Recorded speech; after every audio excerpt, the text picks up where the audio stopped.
Good day, everyone, and welcome to day one of the International Conference on Spirituality and Psychology. My name is Sandy Lamb, and I'm going to be the moderator for our first panel, which is using positive psychology and holistic approaches to mental, physical, and spiritual well-being. I'm super excited to introduce to you our panelists for this panel, and let me start with Bhavna. Bhavna Khemlani is a lecturer teacher at Bangkok School of Management, which is a partnership with Northumbria University. She is also a poet and author and co-leader of the Bangkok Women's Writing Group. She has an MBA from Assumption University of Thailand, along with a number of certifications, including NLP mindfulness trainer and Reiki master teacher. Welcome, Bhavna. Arliss Dudley-Cash. Arliss received her Bachelor of Arts degree from the University of California, Santa Cruz in Forensic Science in 2007. Arliss has taught at the University of California, Merced from 2007 to 2009. After working as a sheriff's deputy coroner in Stanislaus County, California for 2 years, she returned to graduate school at the University of Iowa to study neuroscience. Arliss graduated with a master's degree in neuroscience in 2013. At the end of her graduate studies, she was diagnosed with a rare genetic condition, Ehlers-Danlos syndrome, and told that she would not live past the age of 30. She is now 36 and living a full and healthy life in Hawaii. She acts as a business coach and consultant and focuses on using a positive mindset and motivation to guide her clients in reaching their goals. Arliss is currently finishing up her MBA and the Inner MBA certificate program through Sounds True. Welcome, Arliss. Nicholas Serenati. Nicholas is an assistant professor of communication and director of television at Flagler College in St. Augustine, Florida. He earned a BA in communication from Flagler and went on to complete his Master of Fine Arts in Interdisciplinary Arts at Goddard College in Vermont. Nicholas also holds a PhD in Humanities and Culture, and his dissertation was titled The Framing of Leukemia, Metaphor, Dharma, Art, and Illness Experience. Welcome, Nicholas. Finally, Viann Nguyen-Feng. Viann earned her MA and PhD in counseling psychology at the University of Minnesota Twin Cities campus. She is currently an assistant professor in the Department of Psychology at the University of Minnesota in Duluth. She directs the Mind-Body Trauma Care Lab research team, which serves to integrate psychology and public health, mental and physical health, mind and body. Their team aims to increase access to holistic psychotherapeutic care, particularly among in-need groups, such as those who have had potentially traumatic life experiences. Welcome, Viann. All right, let's dive right in.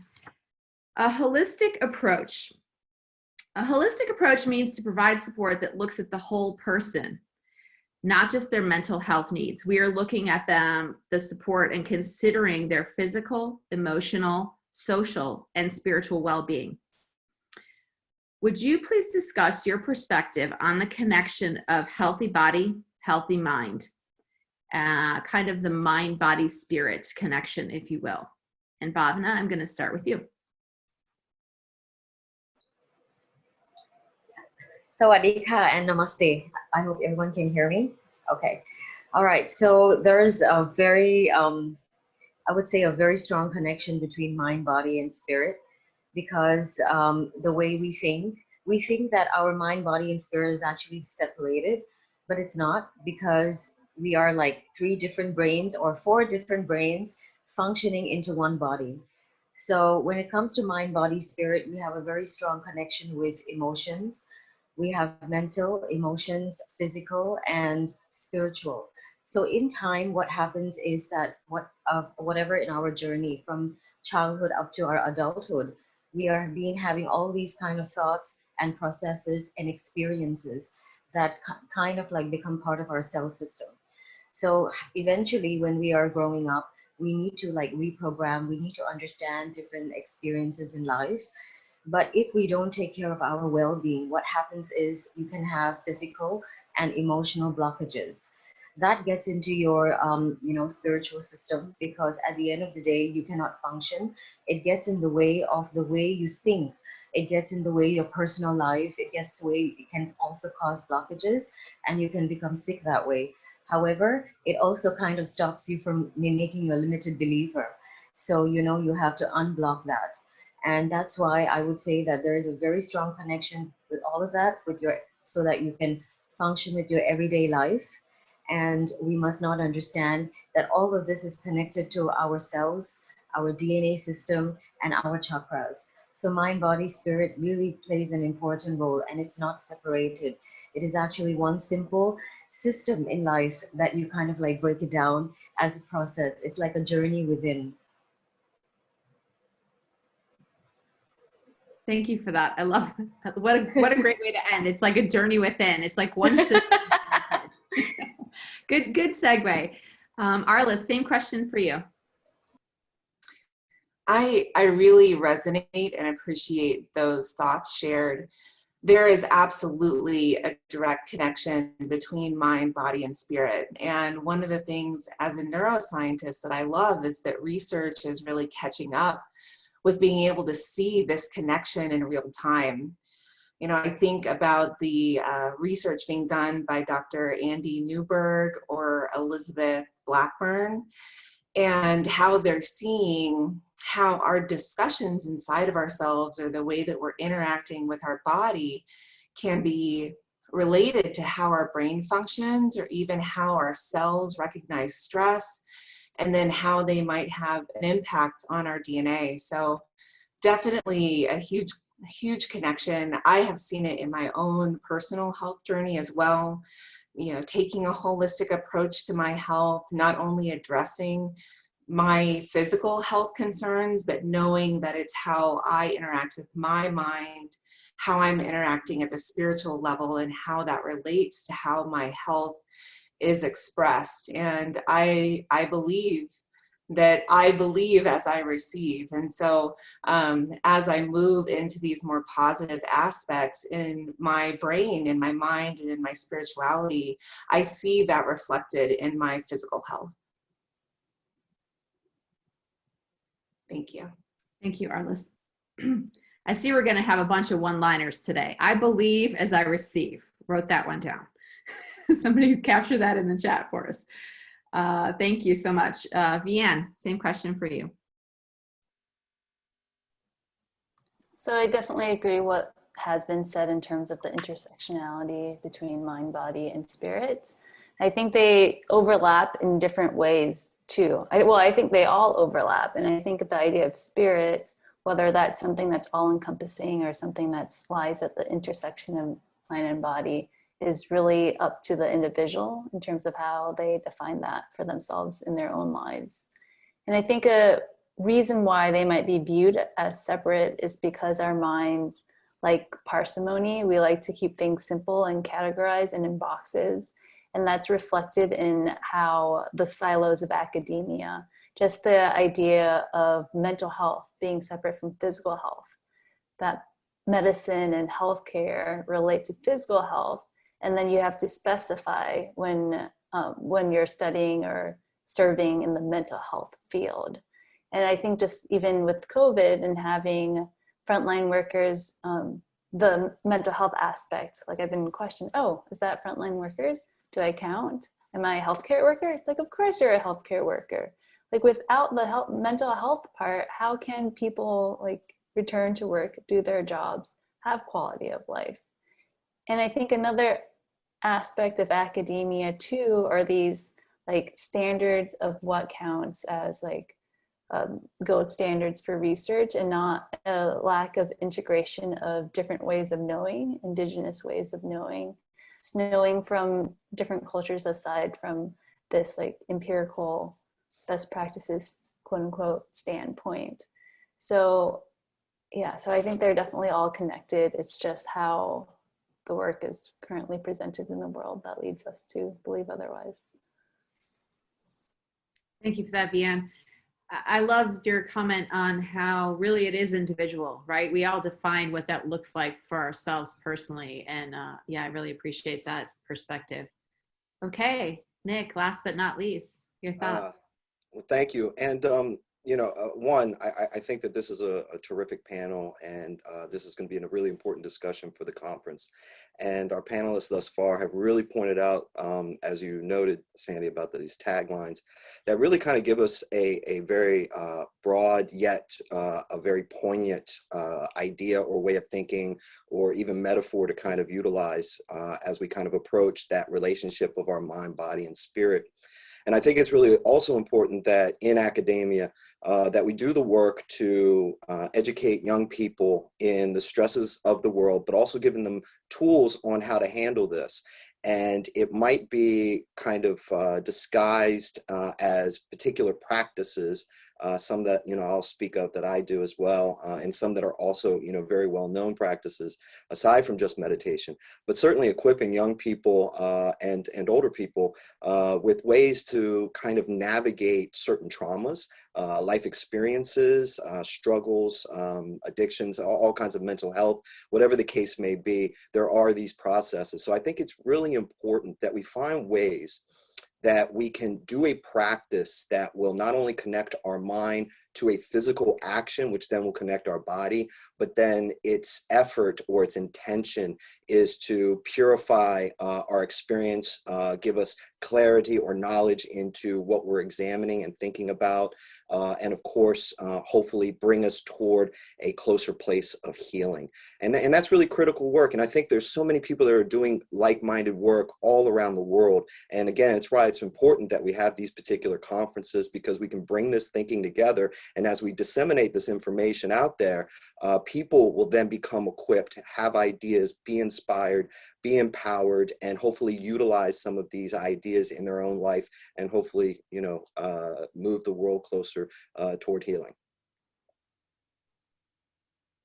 Thank you, Nick. And you prompted another question for me, so I'm gonna pose this back to you, and would be interested in others' thoughts as well. I had a conversation just this last week with the principal of my kids' high school. And I talked to her about potentially integrating something into the curriculum around emotional intelligence, around mindfulness, around self-awareness.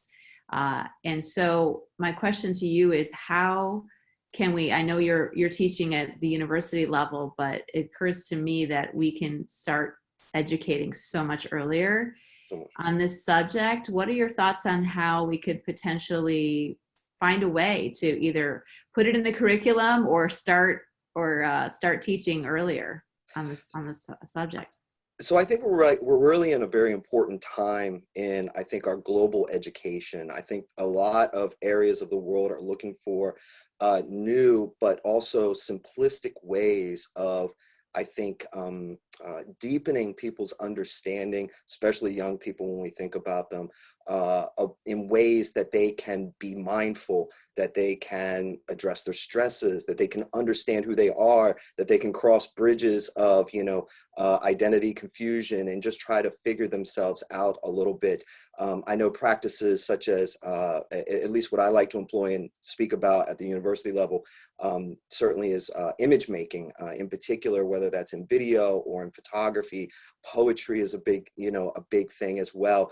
Any of those processes that are connecting and also having the effort of the student or the learner reflect on what is troubling or what is at the center of their concern or some of their preoccupations, I think have to be somehow funneled out into some type of material, because on the other side of that, then there's the opportunity to not only go through the process of using the mind, using the hand, and healing the spirit through some type of creative process, but then it gives you material to reflect back on.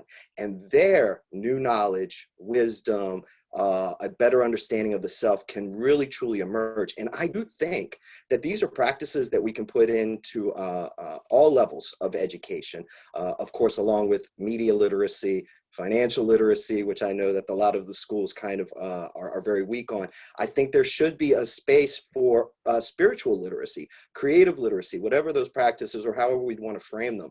But certainly putting that into the school system with everything else, I think would certainly develop a more well-rounded individual who's able to kind of confront some of the troubles that we have in our world. Yeah, thank you. Totally agree. Does anyone else have any other thoughts or comments on that topic before we move on? Arliss, yeah, go ahead. I love the idea of the creative approach, and I think that that's really applicable, especially to young children, and playing games that can be very mindful, like improv games, such as Yes and, which is a partner game that you can play that really instills the value of inclusivity and taking a positive mindset about what your partner is saying, or even collaging, you know, asking young children to do collages about what do they find beautiful in the world, or, you know, making it really simple for them, but it engenders that feeling of positivity and being really mindful and thoughtful at a young age about beauty and about authenticity and being able to share about those things. And so I would love to see more of that for younger students.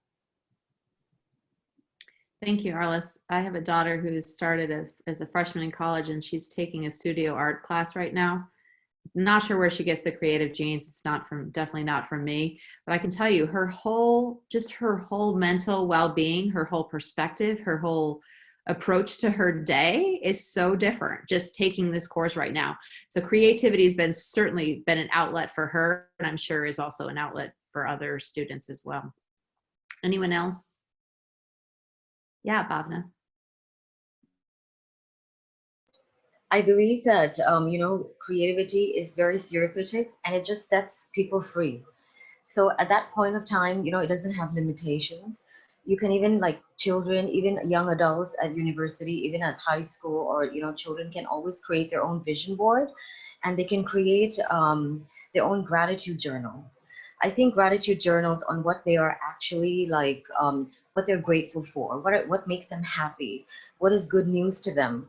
And, you know, if you can, like, segmentalize creativity in, like, gratitude, in self-reflection, and how they can change. The thing is that sometimes children, they start believing, and as we grow as young adults, we start thinking that, okay, this is how the world is supposed to be, this is how we're supposed to think. But then with creativity, we're allowing them to reflect and see that there is a possibility to change. There is a possibility to rewrite that script for themselves, you know? So I really think that gratitude journals really work. It's empowering. Yeah, thank you.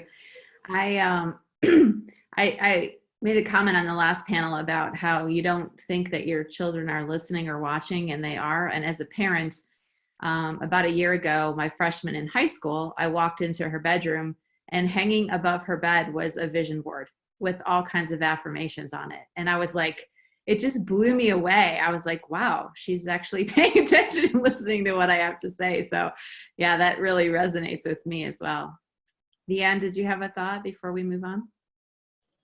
Yeah, I'm thinking that in a way, if there are resource limitations, this is still something that can totally be done in a school system.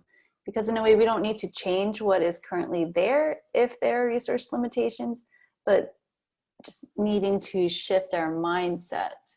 So there's all of this stuff that's learned in school, and we focus so much on the subject, so much on productivity, but not so much what's happening inside as we're learning, not so much our inner wisdom or our interoception, our understanding of our feelings and bodily sensations, as we're doing things like physical education courses, music, arts, and even just taking in new information, like what is going on within ourselves as we learn science or psychology or math, what is resonating with us, instead of just trying to memorize things and regurgitate them.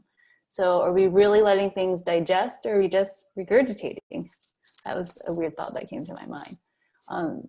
And I think with that, we also have to allow space for teachers, for educators to model that. Because when teachers and educators focus on the output, on the grades, then students will learn in that aspect as well. So really a top-down approach in that sense. And I see Kane a comment in the chat about learning how to learn. Yes, and not just taking in information, but are we actually learning and including ourselves in that learning process? And with that top-down idea, recognizing that academia, like I had mentioned before, is so siloed. So if we want also larger shifts, if we could just change things on a very large scale level, I think also this idea of like in elementary school, kids having homework.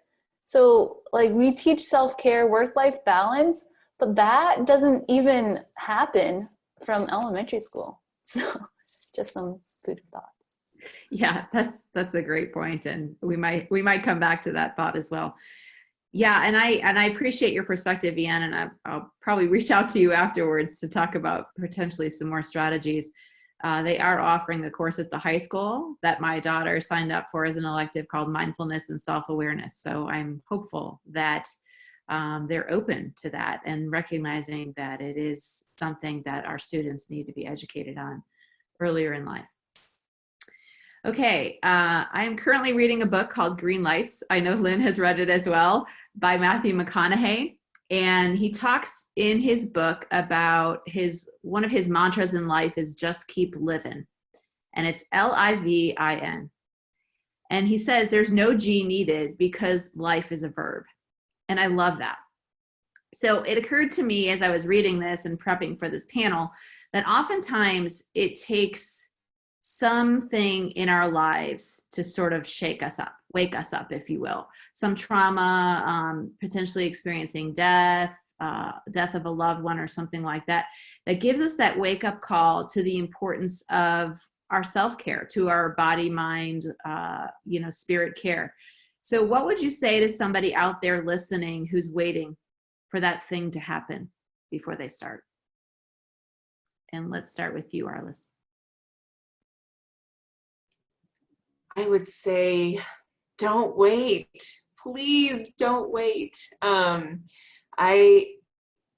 My big push into self-care and really finding my spiritual home was being diagnosed with Ehlers-Danlos syndrome and being told I wouldn't live past the age of 30 and going through that. And I don't want anyone to ever have to reach that point in their life. I don't want anyone to ever have to suffer or be in that much pain or distress to find a place where they really want to love and care for themselves.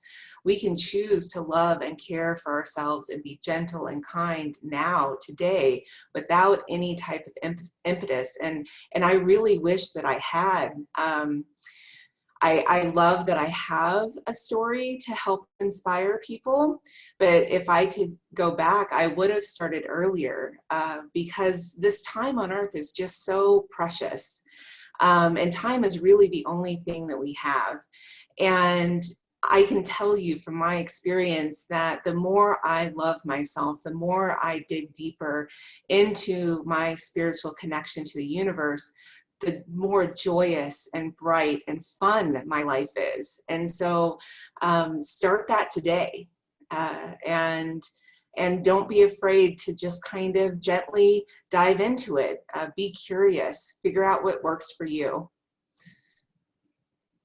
Okay, well, you've convinced me, Arliss, so thank you. I worked for 27 years in corporate America, and I never practiced mindfulness or meditation a day during that time. And so I think everybody, once they start, says, why didn't I do this sooner, right? And I'm thinking that to myself, like, why didn't I start doing this sooner? Boy, this would have been really useful for me when I was dealing with the stress of corporate America. So yeah, I have the same perspective in terms of why wait, right? Start today kind of thing. Viann, how about you? Yeah, I thought the way you worded that, Sandy, was really interesting to me, like waiting for that thing to happen before taking action. In a way, I think that waiting for that thing is the thing, in the sense that there's awareness. And if that thought arises, there you go. That's your sign to take action, to self-care, because there's not really any perfect signs in a way. Like all signs are imperfectly perfect inherently, I think. And even if your mind isn't quite feeling it yet, your body is definitely feeling it. And your mind is going to catch up to your body, so you will feel it. So I think, helpful for your mind, body, and spirit to take note of that awareness, that thought that's arising, telling you to wait, waiting for that sign, and knowing that that sign is that thought. Love that. Yeah, I was thinking more in terms of how they take action when that happens. And so I love your perspective on like why you don't want to, like, how can you be proactive versus reactive, right? Is what I was thinking in my head. But I love the idea of waiting is actually the sign in and of itself, right? Nick, how about you? So thank you for this question. I think it's a really important question. I really appreciate Arliss's background and what she went through. I'm an acute myeloid leukemia survivor. So my, I think, connection to a spiritual self, you know, and understanding what kind of approaches I can take to better kind of navigate those spaces was a long process of learning what that meant, because I didn't have the formal education to say, oh, well, I should take this kind of trauma and I should turn it into this. And again, so this goes back kind of to the idea that we really need to begin to educate younger people that this is an option of how you handle things. And then once we can make that kind of transformative change on a global scale through education, then I think the world will be better equipped. However, we are a reactive society and we do get caught up in our lives, and we have so much stimuli coming at us on a regular basis that I think we forget about ourselves. And in a way, I think that's what we, I think, want for a moment, because we're either entertained or we're trying to educate ourselves and whatever the case may be, but we lose that sense of caring for the self. And so if we can return to that and handle our personal holistic practices in keeping a very healthy mind, body, and soul, then we'll be able to handle certain bridges that are troubling much better and more often than waiting for this massive moment in our personal history to shake us to the core and we react out of desperation. And I think that's really important in maintaining a long-standing, a very strong spiritual self, is certainly preparing yourself, putting yourself in that position to constantly be working on it, right? If you know, it's like playing sports. You know, if you want to be great at something, you have to practice at it, right? If you want to be a great chef, you have to work at it. And I think that if you want to care for yourself and constantly put yourself in the right position to handle the stresses and the traumas of the living experience, right? It's important that you constantly practice, use creative methods, use journaling, use whatever it might take. Walking, I'm doing some research now on the whole concept of walking and how profound the history of walking is to individuals and their productivity in their own personal lives. So I think there's a lot of different methods that we can use moving forward to help us along in that respect. So you would agree with Matthew then, just keep living every day. You got to keep living, right? You got to keep living. Bhavna, how about you? For me, it was like when I was in high school, I used to get a lot of headaches. And then I realized that I started to suffer from migraine. And migraine is not a pleasant feeling. And I used to catch a cold. I started to get sinus. And I think for me, all this was kind of like building up and rising because of expectations, norms, and limited beliefs around people. And it's just that when you're raised in that kind of environment, sometimes it kind of gets to you because you have so much of expectations. And then eventually, when I just saw myself one day in the mirror, I'm like, I can't take this. It hurts. I need a balance because I can't take a toll on my health.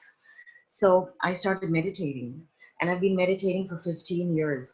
And for me, it's like I built this prism of possibilities when I understood self-love, self-worth, affirmations, and I knew that life is worth living. I mean, we came here for a purpose. So, eventually I don't get migraines. I don't have sinus. The doctor was just surprised, like, what just happened? And I was like, creativity saved me, meditation saved me. And I felt the biggest nudge was it kind of took a toll on my physical health. At the same time, when I started teaching, I felt like if I can't take care of myself, and if it's like practice what you preach, right? You have to have this living lifestyle. It's like conscious lifestyle. When you want your community to grow, and when I was having children and young adults of all age groups that I'm teaching, how am I supposed to teach them when I'm not living it myself? So I reversed the practice. I was like, I'm going to practice it and it's just going to vibrate from whatever I'm doing. So that's how I kind of like processed in my journey. So for me, my biggest nudge was migraine, and then, you know, acute, I would say, having all these saline and everything. And, you know, it's so it kind of like I started meditation. I think meditation really helps. It kind of like brings you in that kind of like within, and you kind of understand so many things. And then Reiki, when I started Reiki, I think it really saved or brought so much of awareness in depth about certain things, because energy healing kind of like you needed a blended learning. So it was very nice for me. Thank you. Yeah, thank you, Bhavna. I'm actually going to pose a question specific to you because I would like to hear some more on this subject, and I was going to go there anyway. So that your work with NLP, neuro-linguistic programming, and your work as a Reiki master teacher, how has that changed your perspective about this subject? And then also, can you share any success stories apart from your own on the migraine? So that was a great one, but are there any other success stories you can share? One of the success stories I would say that from NLP was the change of perception. I learned how to be more accepting, more forgiving, and that also kind of like reflected to the people who are coming in my community or in my workshops. And it was so sometimes it's so difficult for people to actually share things, but they are finding a safe space to talk about stuff. So for me, NLP, even though today we have NLP, we have this neuro-linguistic programming, but at the end of the day, it kind of narrows down with, you know, mind, body, spirit. It's about how we can compartmentalize our mind, and we have all these thought processes. So when we are using the right language to express, that is a success story. When you are actually crossing a bridge and you're able to share a story, or you're creating a space where someone else coming to you wants to share their story, and they want to share how much pain they went through and how they want to learn how to forgive. Sometimes letting go and forgiveness really is painful. It's not easy. And that part of it. And as a Reiki teacher, I don't, for me, like I've seen right now around the world, spirituality has become a business, to be honest. So for me, when it comes to teaching energy work, I do not suggest learning online, because energy is such a purifying from a divine source. It's like everything is energy, we, the plant, everything. So the thing is that when we need to understand energy healing, we need to know that we are ourselves vibrating with not only high frequency, but our electrons and neutrons when it comes to a cell purpose. So when you're doing an energy healing, it kind of like you can feel that energy, you can feel that vibration, and that certain electromagnetic wave that goes to your cell system kind of like unblocks certain cells, and it kind of helps. It also helps in renewal. I had done a research on this, and with the published journal, it kind of helped a lot of people, bring a lot of awareness in depth about all these things. And also very good for abundance and manifestation.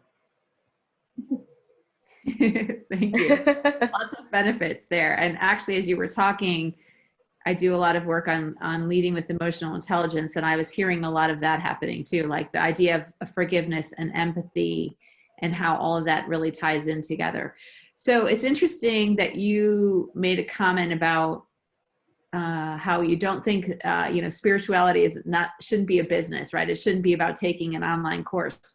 One of the questions that came in was, and I'd be curious to others' thoughts on this, are recommendations they asked for actually online courses or seminars or that kinds of things. What would you all recommend in terms of, for a novice, where do they start? And I'll go back to you, Viann. Well, I instantly thought about where my practices currently take me. So I use Yara Yoga. So that's local here in Duluth, yara.yoga, so not .com. And Amy offers many Ayurvedic workshops and trauma-sensitive yoga practices that are all at sliding scales. Her full price is $450 per class, so very US dollars. So pretty affordable compared to a studio class. University of Minnesota also has a Center for Spirituality and Healing, their Earl E. Bakken Center and Center for Spirituality and Healing. So they offer a lot of courses online as well. And traumasensitiveyoga.com also has a plethora of free videos. So those are ways. And I hear what Bhavna is saying in terms of online. It's hard to get that sense through in terms of energy and having that be different, and in ways to, because some places are trying to profit. I would say that these places are not trying, they're either nonprofits or just trying to give back to the community. For example, the person who owns Yara Yoga is retired, so this is just a way to give back. I think another way for tuning inward that is away from a computer screen would be books. I think there are so many books and people can really personalize what fits for them. So, I mean, right now I'm reading The Yamas and Niyamas by Deborah Adele. And I'm also I'm reading a TCTSY for kids card deck right now. It's a little booklet, just in terms of understanding, talking to kids about it, as we were talking about having it start from a young age. So there are many book recommendations. I'm happy to chat more if anybody needs them. That's just what I am looking at right now. Thank you, Viann. We had a question come in the chat. If you could add some of those resources in while the others are answering that question, I appreciate it. Arliss, thoughts? Yeah, so I started my meditation journey a long time ago using fragrantheart.com.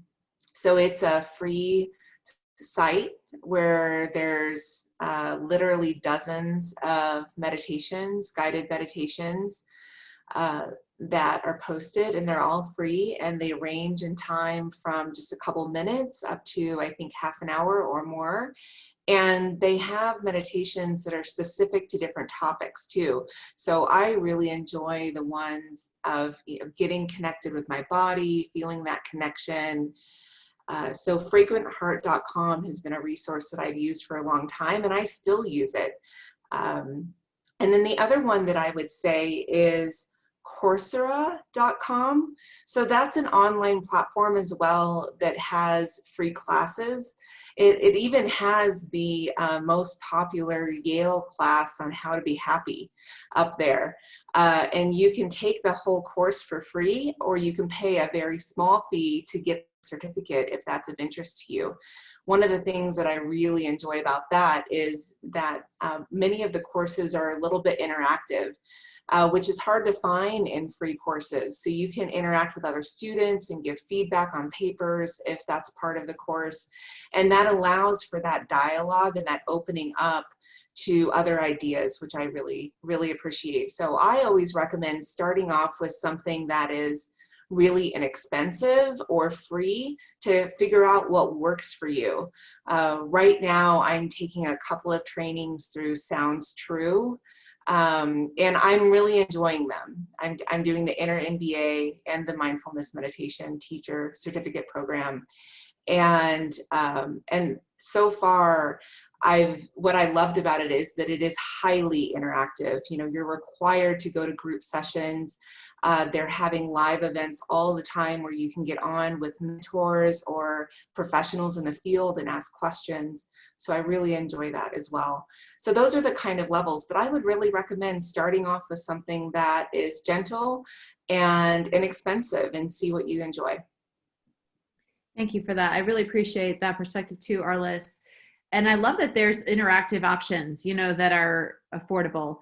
I know from my perspective, having just started mindfulness and meditation over the last 3 years and actually having talked to my teenage children about it, they're like, I can't do that. I can't sit still for that long. And so I absolutely recommend starting slow. Don't start with a 30-minute meditation, right? Start with 5 minutes and work your way up. Because if you start with 30, it's like epic fail from the beginning. So yeah, and I love the fact that you can try these things out with things that are affordable or free, and there's free options out there. So thank you for adding those into the chat. I appreciate it. And I'm sure our audience does as well. Nick, thoughts on resources that you've used? Well, certainly. And I think everybody's pointed out some really terrific resources, and education is absolutely primary. And there is a ton of material out there that I believe, really pulls people in a lot of different directions. I think we have to always keep in mind, though, it is a subjective experience, and it's about that individual really finding what works for them, as it has been said by everyone on this panel.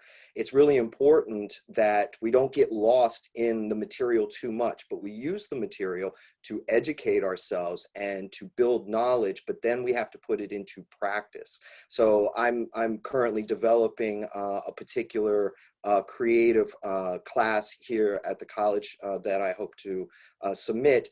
And what it is, it's taking or building upon technical skills, creating an image, understanding composition, understanding those kind of things with the camera, but then also going out for walks, as I kind of mentioned before, and just kind of reconnecting with the space that is around you, whether, here in Florida, whether we're in the Everglades or whether we're on the beach or whether we're in the forest. These become those very special places that are quieted by all the noise in our lives. And we have to make sure that we put ourselves in advantageous positions to grow and to utilize these processes so that we can kind of find that right mix for us. For some people, it may meditation, and that's the other thing I think we have to be clear about for our audience, is that meditation can happen in a number of different ways. I am not a very flexible human being, okay? So sitting there in a position for 30 minutes is not necessarily a benefit to me. However, going for a concentrated 30-minute walk, maybe just sitting there and actually just feeling the ocean on my legs and just sitting there still for 30 minutes might be beneficial to me. So I do want to make sure that our audience realizes that there is opportunities all around us, and we have to be open and aware and then try to find what might work for us. Even cooking can be a meditative practice as well. So along with all these materials that I think that have been mentioned, and of course the floods that are out there, and knowing that you can find action-oriented meditations to utilize in your daily life, I think will also be beneficial to personal growth and healing. Thanks, Nick, for rubbing it in about your toes in the sand, because in Colorado, we're expecting a couple feet of snow today. So I appreciate that. At least I have that visual to look forward to. I think what I heard across the board was there's lots of things out there. Try something, start somewhere. And no, it's a process of trial and error. It's not going to be like a one size fits all. You got to do what works for you, whether it's up and moving or whether it's sitting still. We can find ways to meditate and be quiet and be still in a number of different ways. So thank you for that. I appreciate it. Okay, we had a question that came in from the Whova app that I wanted to share, and that was, how can we gain more acceptance of spirituality within mainstream positive psychology when the emphasis tends to be on empirical evidence? Let me start with you, Bhavna. With positive psychology, right? Yeah, how can we gain more acceptance of spirituality within mainstream positive psychology when emphasis tends to be on empirical evidence? Like, I would say that, like what Nicholas said, there's just so much of evidence, like in the past, and because of empirical evidence, people tend to think, okay, this is what it is because it's on paper. However, when we start utilizing certain practices, mindfulness practices, and then kind of breaking down on what suits us, whether it's sound healing or whether it is meditation or spending time with nature, for instance, or even writing, that becomes one of our spiritual practices. And we start also creating a positive psychology. So I would say that empirical evidence is like the first preview of guiding us and telling us. It's like a doorway of telling us, okay, this is how things are. We kind of like, we have materials, we have self-help books, and then from there we kind of like start programming. We start having affirmations. We start creating things with positive psychology that we can start practicing on what works for us. And with so many communities worldwide, we have so many experience and people out there who are actually providing by donation affordable workshops that actually kind of creates the doorways from sound healing, high vibration, or walk with the nature. And you have various mindfulness activities. One of my favorite is heartfulness meditation. It's free. You can check out the websites. And even UCLA, the university, they on their website, they provide free meditations as well. So because of this kind of evidence that is available and provided by experts, it kind of automatically creates this positive practice, and it kind of like changes your psychology. It kind of progresses, and you kind of like program that way, and actually helps you mind, body, spirit, physically, emotionally, mentally. Thank you, Bhavna. Nick, what are your thoughts on that question?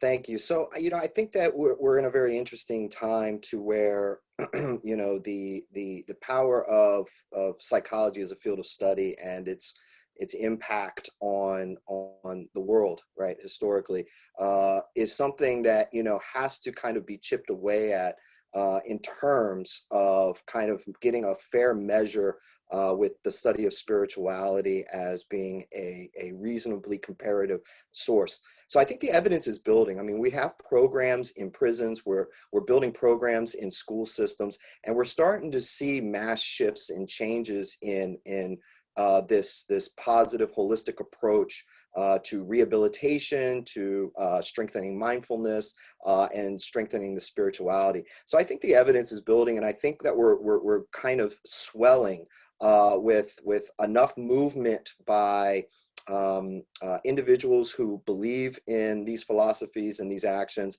as well as having some result-oriented material out there to really kind of use from, especially when it's from very, I think, difficult and challenging groups, such as prison reform. When you're able to go in there and actually get a lot of detailed information that these particular individuals have benefited from some type of program that's been initiated into their institute, then we kind of see that there are options out there that are not oriented based off of drugs or any type of rigorous therapies or any type of experimental therapies per se that were used maybe in the 20th century or the mid-20th century, but rather there are better approaches that we can implement to at least get people started on the proper path of change. And I think when that happens, I think that the other fields will appreciate certainly the work that's being done, and that collective evidence will grow, and there'll be a mass shift to a new age of thinking. Thanks, Nick. Arliss, I saw your head nodding up and down the whole time. Would you care to comment? Yeah, thank you. I was so excited when I saw this question come in. It gets me really excited, and I completely agree with what Nick said.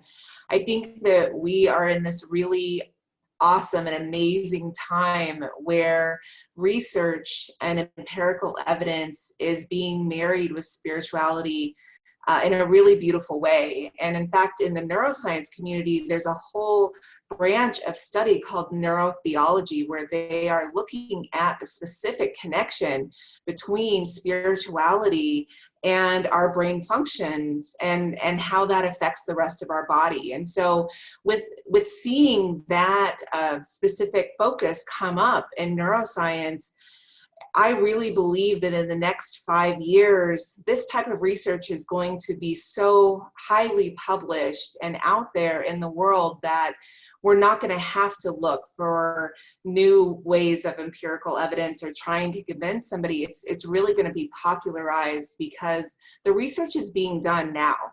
And so we don't really need to wait that long to see the hard data. And we're actually already seeing the data come out.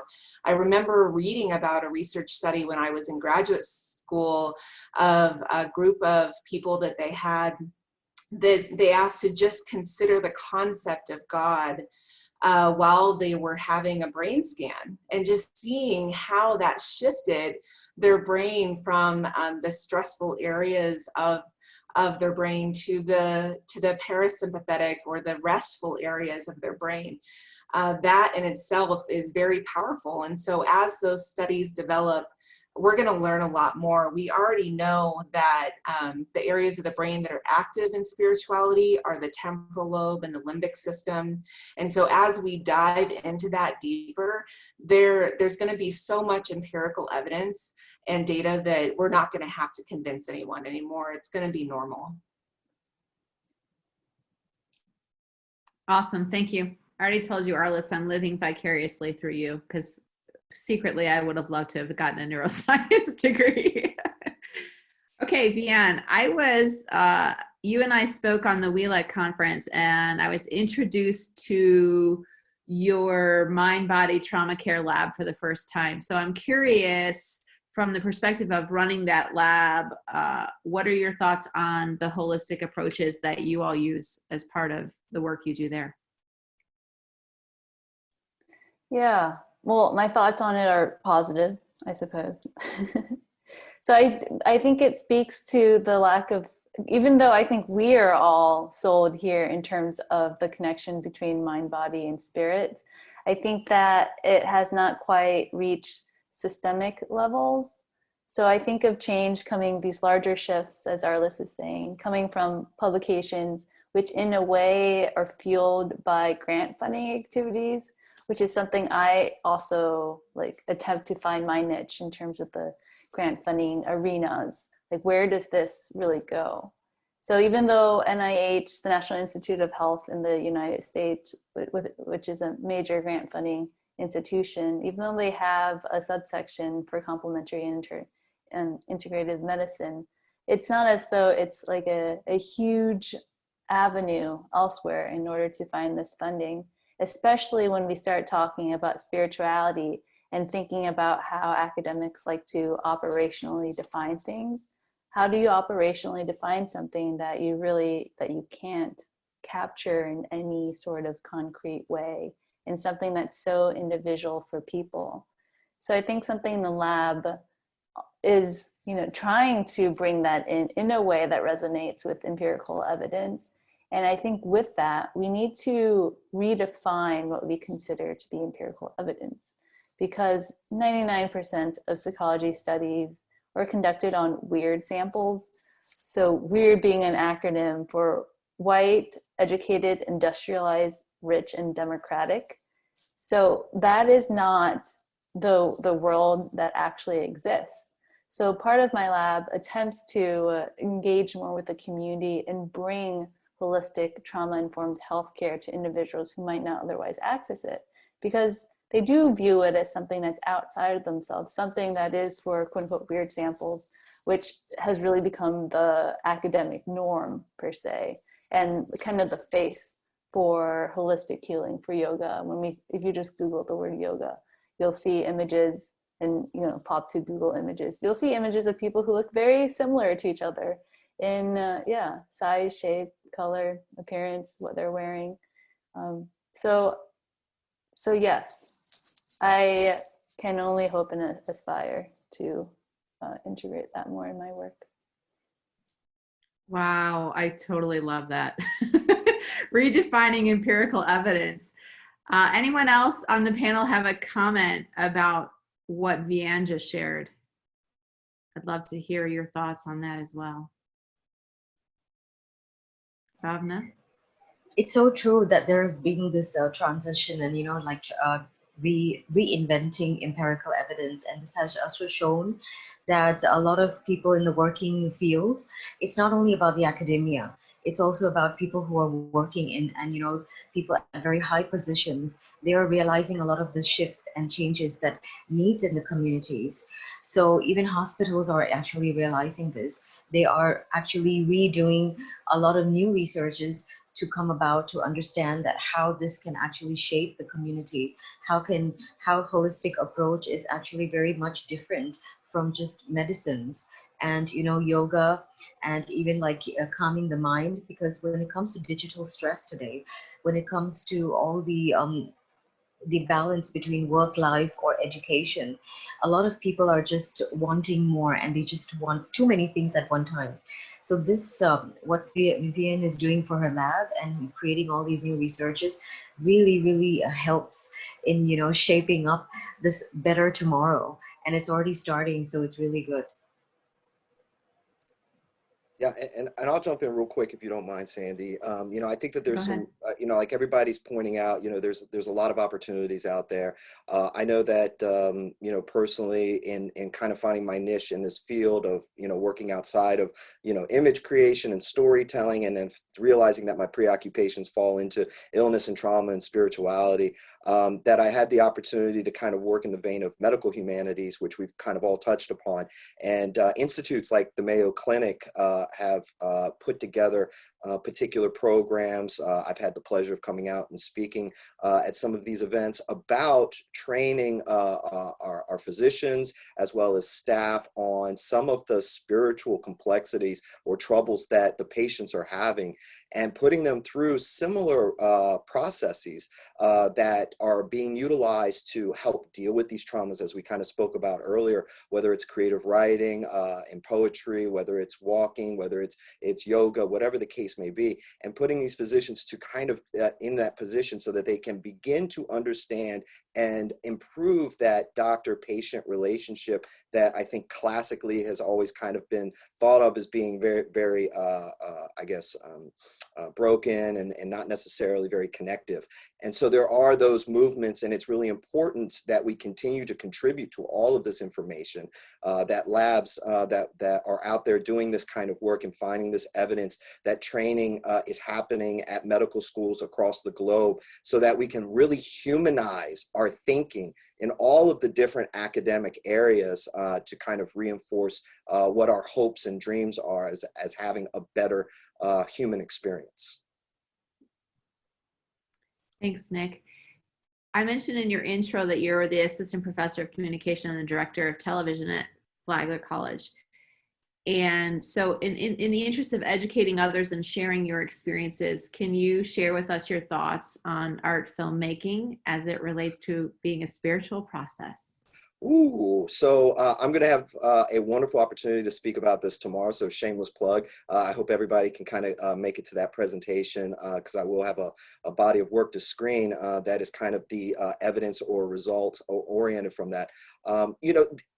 It's really tough. I've seen and I've studied and I teach about a lot of different filmmakers historically who kind of get outside of the margins of what, we normally teach as being the ideal filmmakers that we need to study and watch and really understand.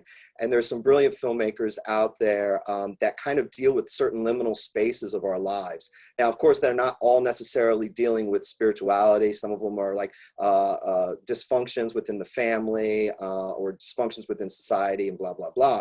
But they're utilizing techniques in the craft of filmmaking that is putting the individual in a position to have to sit with certain moments longer within the body of the storytelling. So I am personally fascinated by films that meditate on particular themes and situations.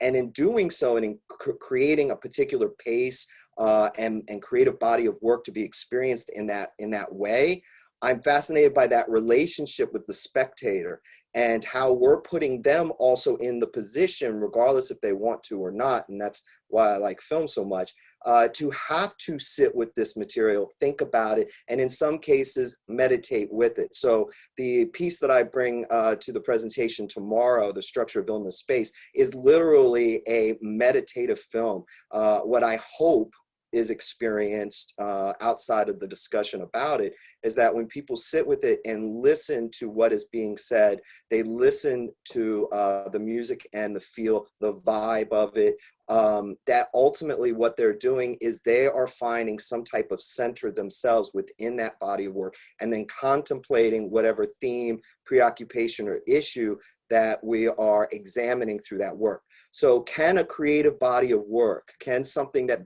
is experienced within that black box and that light on that screen, can that also provide an opportunity for unsuspecting audience members to begin a meditative process? And so I'm fascinated by how we can control that, or how we can implement that, and how others can experience that type of art. Thank you for that sneak peek. I just personally added you to my agenda for tomorrow morning, so hopefully everybody else will add you as well to learn more about the structures of illness space. Very interesting. Thank you. Okay, this question is for all of you. Have your personal practices in mind, body, and spirit over the last year helped you to build resilience? And if so, how? Arliss, I'll start with you. Absolutely. I'm so grateful that I had an established meditation practice, a self-care practice before going into COVID-19.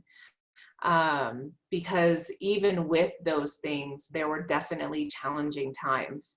But being able to step back into those practices in an even deeper way, it really helped me process in a level where it was less traumatic. And I think that that's one of the things that self-care, meditation, yoga, these things really help with, is being able to be in that place and really think through what's happening, but not having to go through to the catastrophizing or the really traumatic places that a lot of people go to when they experience trauma. And so, yeah, absolutely. I've found new ways, actually. You know, one of my favorite new meditation practices is just lying in the sun on the beach, without any guidance and without any, you know, breath work specific, just being there in that sun and really allowing myself to have fun with my practice. So I think that that's one of the joys of getting quieter in my world, which has happened since COVID-19. I mean, I'm staying home more, I'm doing less, and that's allowed me to find more fun and enjoyment in my self-care practice. Here we go again with the beach theme. You guys are torturing me. Okay, yeah, I think about, it's interesting the way you said that, Arliss. I think about, we talked about proactive versus reactive. I think about resilience as a process, not a thing. And for those of us that made it through the last year, it's sort of a question of thriving versus surviving in my mind. And for those of us that had a good mind, body, spirit practice, I think we thrived versus just surviving. But I'm curious on your perspectives on that. Nick, what are your thoughts? No more references to the beach, please. Okay, so when I was skiing in the deep snow last week, no, no, I think that, you know, COVID-19, you know, I'm a bit of an optimist, and I'm hopeful about a lot of things. And so I try to look at the glass half full.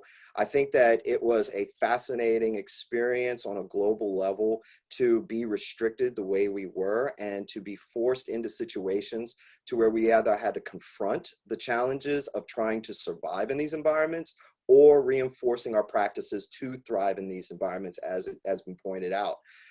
So in my case, I tried to, I just tried to find different ways. I didn't want to find the lane that I try to stay in. I didn't want to find that becoming redundant in my practice or becoming dull or diluted, because that's what I had to lean on. So I had to find other things, and whether that was laying on the beach, you know, and finding yourself, you know, just really falling into the sand. And I bring up the beach again because I don't want Sandy to get mad at me, But I think it's really important, that image that we're thinking that Arliss gave us. I think it's really critical, because that entire let go and just falling into the earth, right? Not sitting there and working the process of the body in that space by creating a breathing pattern, but just allowing just the deepest comfort, and almost very similar to the idea that's in Jordan Peele's movie Get Out, falling into this sunken place, right? To where we're allowing our body to rejuvenate, re-energize, and just connect with the earth all together, I think is really important. And it's very similar to some of the ideas and thinking that I have in walking, is that process of our feet in a particular way, with a particular gait, in a particular speed, connecting with the earth and trying to eliminate and let go of everything else. What can we rediscover about ourselves, about nature, about our spirit, that might rejuvenate us and reinvigorate us, no matter what our challenges are? So certainly mixing it up and trying to find different ways to stay proactive in the thriving of meditation. Okay, I'll give you that. The power of visualization. And really, I think I heard you say connecting with the ground, right? But I also just think connecting with your environment as a whole. I literally, our last snowstorm here was out dancing in the snow. So I think there's power in just finding joy in your environment in general, right? No matter if it's warm or cold. I just keep telling myself that. Viann, how about you? So I'm with Sandy in terms of cold climates, being in Minnesota. There is also a beach here. Well, a ginormous, the largest freshwater lake in the world, Lake Superior, which I can see right now. Yeah, it's a little colder though than I imagine. Where but the Atlantic Ocean and the Pacific Ocean, or like at least where Hawaii and Florida are. But I think that in a way, without being grounded on the earth, on the sand by the beach, I still feel like I can take in that visualization with my eyes and bring that to my bodily sensations, because I just feel so grateful whenever I wake up in the morning and am able to take in the sunrise and just how beautiful nature is, you know. So returning back to Sandy's question, which was about resilience during this time. Yes, resilience is not a continuous journey in that sense. And I think during COVID, it has really tested us in terms of being with ourselves. And this back and forth in terms of being with ourselves, as well as potentially being with other people who are similar day to day, whether that's at work, your same coworkers, or at home with your same roommates or family members. So, I think in either direction, there's a sense of growing with oneself, needing to self-center, needing to self-reflect if we are living by ourselves. And in a way, we have to truly live with ourselves, you know, unlike other periods of time in which we were going through motions. This gives us, in a sense, an opportunity to be with ourselves, and a practice of being proactive in terms of reaching out for support. And in the meanwhile, if you are around people or your pandemic pod or your coworkers, it's also about finding and maintaining that sense of self amidst the chaos that is going on. Okay, and I learned a new phrase, pandemic pod. That's a new one for me. Bhavna, your thoughts on this question? I completely agree with you when it comes to thriving, because as a teacher, it was sudden shift, everything just moved online, and all your courses, and there was a lot of changes. Even though I'm in Thailand, and how much I missed the beach, of course there was no beach, so it was more like visualization. So what I did was I did grounding exercises. I wrote a lot of poetry, short stories. We held our writers group online, so we kept the creativity going. And sometimes I also okay, I can't go to the beach, so I have these hot baths with essential oils and flowers being sent, because we still had access to delivery, so everything was okay. And then I think the biggest challenge for me was patience, and just sitting there and to be available online and multitask. And that was for me, I think I learned so much from that. I also learned that every day when I wake up, I learned how life was so precious and how grateful I was, because there were so many things that were happening, and it was just chaotic. I mean, it is till now, like, but it's getting better, hopefully. And it just taught me one thing for sure, that if I have to live life like this, I'm going to make every day worth it. Yeah. Thank you. I saw a lot of heads nodding on that one. I agree. I was just in a group the other day where we were talking about how waking up every day is a gift, right? And how we just need to be experiencing gratitude from the moment that we wake up, right? Just, hey, another day to be here on this beautiful earth, right? Okay, Arliss, I have a question for you. Since we spoke the other day, it occurred to me that you have a very unique relationship with mortality. And I say that not in a morbid sense, but we know that you were given 2 years to live with your diagnosis. We also know that you used to be a deputy coroner. So you've had some experience in this area. So how has that changed your approach or to a more holistic approach, if you will, for self-care? And can you give us an example, maybe even in just the last week? Yeah, so absolutely. I think the biggest impact that being a coroner and the diagnosis after has had on my life is just the be in the now, be present. Time is the most precious gift. I'm sure we've all heard that so many times, but it is really true. I make sure that I tell myself that I love myself, and I tell the people around me that I care about, that I love and care for them. I never miss an opportunity to do that.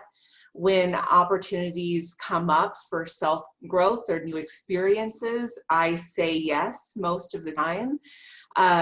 It gave me the courage to believe in my ability to at least try. So I'm not always successful at everything I do the first time, and that's okay. It's still fun to learn and grow. So these types of experiences allowed me to kind of let go of that self-doubt in a way, and really embrace that we're all human and we all get to show up wherever we are in that moment, and it's beautiful, and we get to grow and we get to learn. So in the last week, I take a really holistic approach to what I'm doing. And even with the diagnosis of EDS, I still have things that come up. So in the last week, I noticed that I was having some congestion come up, and wondering about that. And that's one thing I do, is I see messages or hear messages from my body, and I think, oh, this is data. Okay, so I'm gonna look at this. And so I did some things. I went to the chiropractor, and I went and saw my doctor, and the answer was, my ribs had dislocated somewhat and were pressing on my lungs, and got that fixed, and now I'm feeling great. But just taking in all of those different approaches, taking in prayer, taking in meditation, listening to my body when that first message comes up. Our body will turn the volume up as loud as we need it to be. And I used to ignore my body messages. And imagine if you're totally in love with somebody, like I think we should be totally in love with ourselves, and we're in a room with ourselves, which is our body, and then we ignore that person, we ignore that body of ours. Well, it's just going to keep turning up the volume. And so just listening, being present, is a huge part of my spiritual experience. And that's something I learned from being a coroner and the diagnosis. That's awesome. Yeah, one of the things you've taught me and I think reinforced for everybody who's listening is the importance of listening to your body, right? We have a tendency to say, oh, it's nothing, you know, especially you men out there. Sorry, you refuse to go to the doctor in my experience. But yeah, the importance of listening to your body and really taking action and not waiting, right?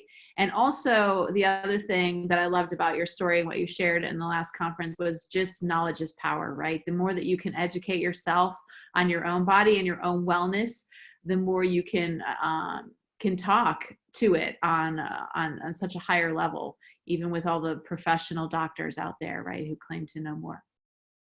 Okay, we did have a question come in on the chat, and I wanted to honor that. So I think Arliss talked about it a little bit already, but the question came in about what is spirituality for each of you, and how has your spirituality helped you to survive in the pandemic?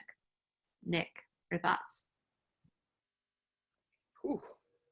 So spirituality for me is that aspect of the lived experience, right, of the human condition, and you have to acknowledge it, and you have to be ready to embrace it for whatever form you're working with, right? Whether it's a beginner version of you or whether you're farther down the road. And I'm also going to kind of parlay my answer into something that I noticed that Amy had posted about the Iceman and about using freezing temperatures. Again, kind of going over to Sandy. You know, I don't want to give the impression that I need a beach in particular.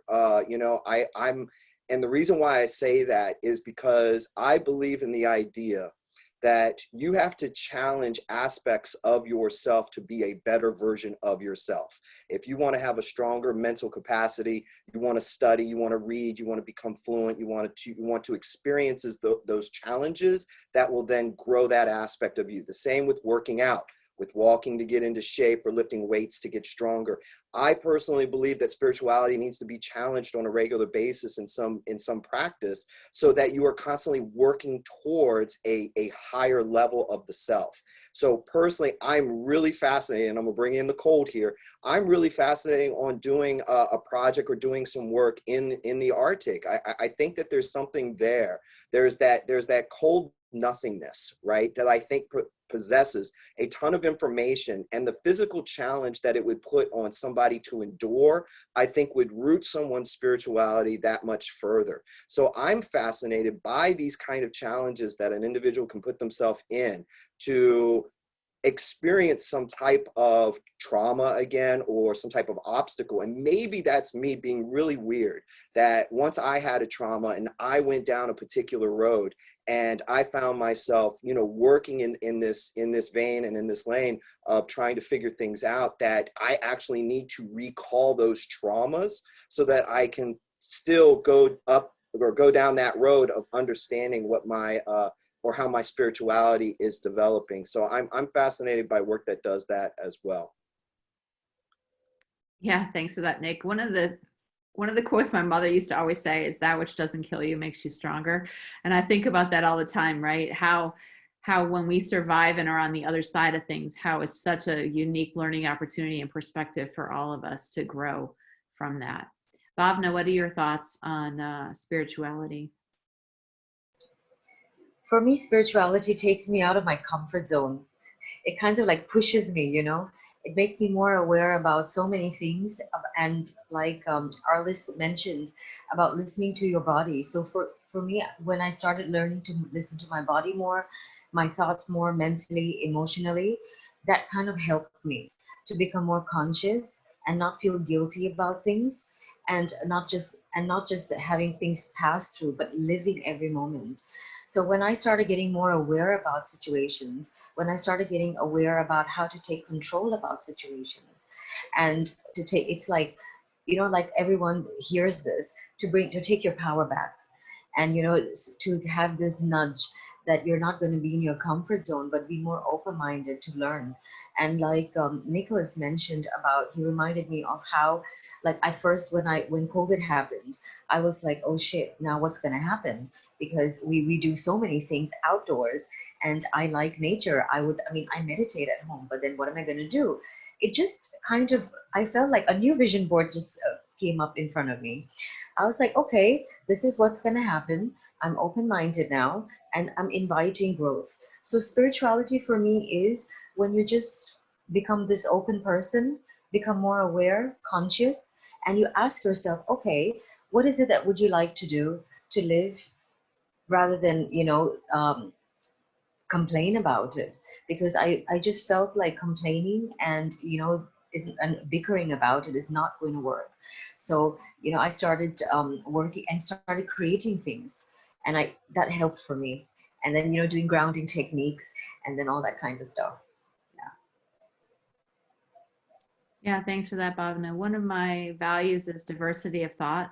And I think Yeah. that's really served me so well Yeah. over the last year, in that we tend to think of, okay, this is the way we've always done things, right? No, But no. we be open to learning how to do things differently, right? When our environment changes around us. So thank you for that perspective. Viann, your thoughts? Yeah, I think this is a hard question, especially as we were talking about how hard it is to operationally define spirituality across individuals. How can we even study that? And I think that difficulty applies when we think about spirituality within ourselves. And if we can't capture it on any psychological assessment, and it might even be wordless in a sense, because when I think of the word spirituality for myself, I don't know what an image kind of comes to mind in which something that's like floating above yet kind of around me, that's kind of nebulous yet provides clarity, something that's beyond me yet within me. It's like full of all these paradoxes, something about, yeah, just like I think the greater universe and how we are a part of that. A small yet large part of that, because we have our own universe as well as the one around us in which we are all connected in some way. So I think the concept of spirituality, as we've all been getting at, is that it's something that defies empirical evidence. And I was thinking too about the beach and the cold, as we've somehow integrated into this conversation a bit, and studies on like Tibetan monks in the Himalayas, and how they are able to create an inner fire within themselves while meditating there. So I think in that, in a way, it defies what we know, what we would think. So that just leads one to question, like, how do we think we know what we know, and so forth. So, but if you want to look more about that research on Tibetan monks, there's, from my knowledge, 2 medical professors that study it, one at Harvard and then one at my home state, at Eastern Virginia Medical School. So it's pretty fascinating stuff. Thank you. Who knew this weather theme was going to just permeate? Okay, we are nearing the end of our time, believe it or not. It's amazing how fast it goes when we dig deep into this subject. So I have one more question for each of you, and Lynn, I think we'll do 2 minutes on the clock for each so that they all have time to answer. Those of you that know me know that I think there's no such thing as balance. I talk about it all the time. Balance is not achievable. We're always going to be leaning more in one direction than the other. I like to think about excuse me, I like to think about it in terms of work-life blend. So for you personally, what advice would you give people out there to help find your work-life blend? Nick, I'll start with you. The work-life blend is very, very complicated, because the life aspect of it has so many dimensions and so many variables to it. So I think, we have to be very, very aware of the kind of situation that we are all in. And I'll explain here. So, we can sit there and very easily say, okay, well, work is one of the things that I have to balance. And that work is X, Y, and Z between these times. And it's so interesting because in that very odd way of trying to balance, the life aspect that has so many variables to it is not as structured as the work. So we are trying to shift and mold and juggle, and as you were saying, balance, which is probably an impossible task. I think the very first step that anybody has to do is realize that in going toward some form of balance, you're already setting yourself up for more obstacles. What you have to do is negotiate your time, and always remember that you have to take care of yourself in some capacity, and maybe utilizing some of the practices that we had discussed today in this panel will be useful. And it might be just carving out 15 minutes. It might be carving out an hour, whatever the case may be. Me personally, using a walking method of meditation to reach my steps per day so I can have my personal goal that I'm constantly hitting is carved out, and I'm giving it the same type of structure that my work will have. And so I just have to kind of do that with everything else the best that I can, so that I can, in a very healthy manner, manage that life that I want to have. Thank you. Thanks.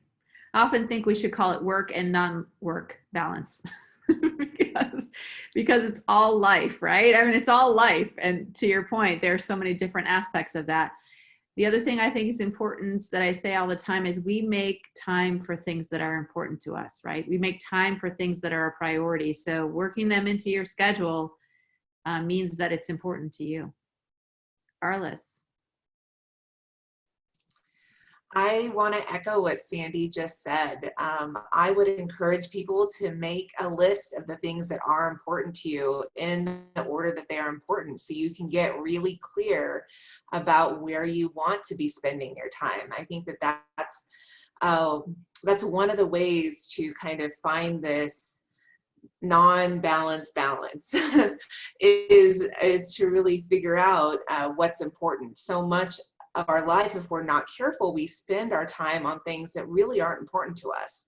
And so getting clear is the first step. And then I would say calendar yourself, you know, schedule everything, put everything on your calendar, use certain times for certain activities. One of the ways that we really exhaust ourselves is by switching topics a lot throughout our day. It takes a lot of mental work to switch topics. And so if we calendar ourselves and say we do this type of appointment through the day, and then we do another type of appointment on another day, then I think that that helps us be really loving and kind to ourselves. And schedule self-care first. Put that on the calendar before you put anything else on your calendar.